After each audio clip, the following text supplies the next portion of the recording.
Protecting members of our community has always been important to me. And I had an opportunity to do that while working as a law clerk for the family courts here in Las Vegas. So this was back in about 2014, 2015 or so. And I was working for one of our family court judges, Judge Harter. And part of my job was to review orders that came in for the judge's signature. And I started looking at these petitions for adult adoptions. Now, you may not be familiar with this, but here in Nevada, we do allow adult adoption. So one adult, under certain circumstances, can adopt another adult. And there's a variety of reasons why people may choose to do that, but they're pretty rare cases. And I started to see an influx of these adult adoptions come in. And there were other fishy aspects of these adoption petitions. So at a certain point, I notified the judge I worked for of this. He agreed. He thought this looks weird. So he started coordinating with some of the other judges. They spoke with their staff. They found out that they also were receiving these weird petitions for adult adoptions.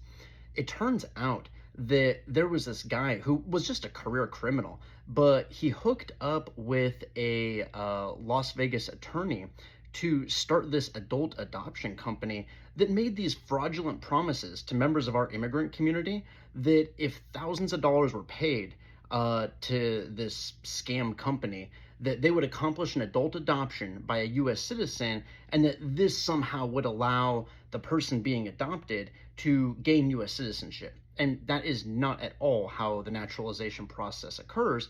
But the guy who was running this scam, he purposely preyed on individuals who did not have command of the English language, who did not have access to a lawyer or knowledge of their legal rights, and made all these false promises. And in total, he scammed members of our community here in Las Vegas out of $1 million. Now, luckily, after this was brought to the judge's attention and became known, the scam adult adoption company was shut down. And it took a few years, but the guy that ran it, he eventually did face federal charges and was sentenced to several years in prison. And that circumstance, I'm very proud of, that I could play some part of it to protect members of our community from being preyed upon by this individual.